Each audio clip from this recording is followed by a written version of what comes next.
کچھ دروازے یا کچھ راہیں جب اللہ بند کر دیتا ہے تو ہمیں لگتا ہے کہ وہ ہمیں سزا دے رہا ہے، ہماری دعائیں نہیں سن رہا، جبکہ کچھ راستے ہماری ہی بہتری کے لیے وقتی طور پر بند کیے جاتے ہیں۔ ہمارے فیصلے ہماری چاہت کے مطابق ہوتے ہیں، جبکہ اللہ کے فیصلے ہماری بہتری اور ضرورت کے مطابق ہوتے ہیں۔ انسان ایک کچا منصوبہ ساز ہے، اصل منصوبہ ساز تو اللہ تعالیٰ ہے۔ ہم صرف وہی جانتے ہیں جو ظاہر ہے، اللہ تو ہر عیاں اور پوشیدہ سے باخبر ہے۔ جو اللہ کے بہترین کارساز ہونے پر یقین رکھتے ہیں، اللہ انہیں اندھیروں سے نکال کر روشنی کی طرف لے جاتا ہے۔ اللہ ان کے غموں کو خوشیوں کی طرف موڑ دینے میں دیر نہیں کرتا۔ قرآن کہتا ہے کہ وہی تو ہے جو ایک بیج سے تناور درخت نکالتا ہے، وہی تو ہے جو دن کو رات میں لپیٹ دیتا ہے۔ انہیں تمہارے غموں کو خوشیوں میں بدلنے پر بھلا کیا مشکل؟ وہ ایک حکم دیتا ہے اور بادل پھٹ کر برسنے لگتا ہے۔ اللہ کسی کسی کے دعاؤں کو جلد قبول کر لیتا ہے اور کسی کی آواز کو بار بار سننا چاہتا ہے۔ بہت خوش نصیب ہے وہ لوگ جسے اللہ سننا چاہتا ہے۔ قرآن کہتا ہے کہ وہی تو ہے جس نے آسمان کو بغیر ستونوں کے بلند کر رکھا ہے، جسے تم دیکھ رہے ہو، پھر وہ عرش پر قرار پکڑے ہوئے ہیں۔ اسی نے سورج اور چاند کو ماتحتی میں لگا رکھا ہے۔ وہی ہے جو ہر کام کی تدبیریں کرتا ہے، اور وہ اپنے نشانات کو کھول کھول کر بیان کر رہا ہے ان کے لیے جو علم رکھتے ہیں۔ بس تو اپنے رب کی طرف لوٹ چل، اس طرح کہ تم اس سے راضی اور وہ تم سے خوش، اور میرے خاص بندوں میں شامل ہو جا۔ اگر تم اللہ کی خاص مدد چاہتے ہو نا، تو اپنے مایوس کن حالات میں دل پر پڑے دماغی وسوسوں کو حاوی ہونے مت دو، اور تمام در بند نظر آنے کے باوجود بھی پورے یقین سے اللہ کی طرف رجوع کرو۔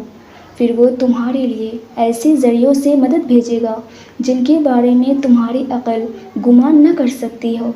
پھر دیکھنا کہ تمہارے سارے بگڑتا ہوا کام کیسے سنور جاتا ہے۔ اس عظیم سلطنت کے بادشاہ کو یہ بھی گوارا نہیں کہ اس کا بندہ تکلیف کے مارے ادھر ادھر بھٹکتے رہے۔ وہ خود فرما رہا ہے کہ اے میرے بندے، تم اپنے رب پر یقین رکھو، بے شک تیری مدد صرف میں ہی کر سکتا ہوں، تمہارے اندر کی بھیدوں سے میں خوب واقف ہوں۔ جب دینے والا خود فرما رہا ہے تو تم بھی اپنے غموں، تکلیفوں، ہر کمی و زیادتی کا مداوع اپنے رب سے پانے کی امید رکھو۔ قرآن کہتا ہے کہ وہی تو ہے جو تمہارے شہرگ سے بھی زیادہ قریب ہے۔ وہ اس بات سے خوب باخبر ہے کہ کس چیز کی تڑپ نے تمہیں اس حال پر لا کھڑا کیا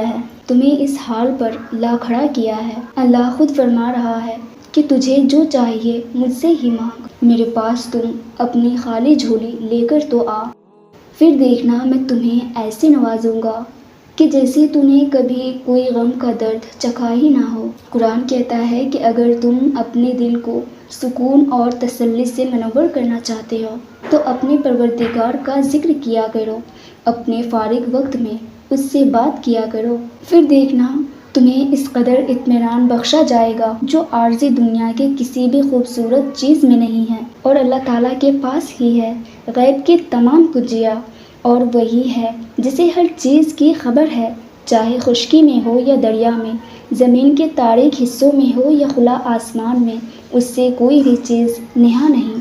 وہ جب چاہے حالات پلٹ دے، قسمت چمکا دے۔ اس کی حکمتیں اور مصلحتیں ہم انسانوں کے عقل سے کئی گنا وسیع ہے۔ یہ اختیار محض اسی رب کے پاس ہے کہ وہ جب چاہے کسی کی بدترین حالات کو پلک جھپکنے سے پہلے ہی خوشیوں اور راحت میں تبدیل کر دے۔ اور اگر تم اپنے رب کی رحمتوں کا شمار کرنا چاہو تو تم یہ نہیں کر سکتے۔ وہی ہے جو جان ڈالتا ہے اور جان نکال دیتا ہے۔ اللہ تعالیٰ قرآن میں فرماتا ہے کہ جب کوئی مجھے ٹوٹ کر تڑپ کے مجھے پکارتا ہے تو میں اس کی دعا قبول کرتا ہوں۔ اللہ آپ کے تمام مشکلات کو آسانی میں بدل دے اور آپ کے تمام تر غموں کو خوشیوں کی طرف موڑ دے۔ آمین۔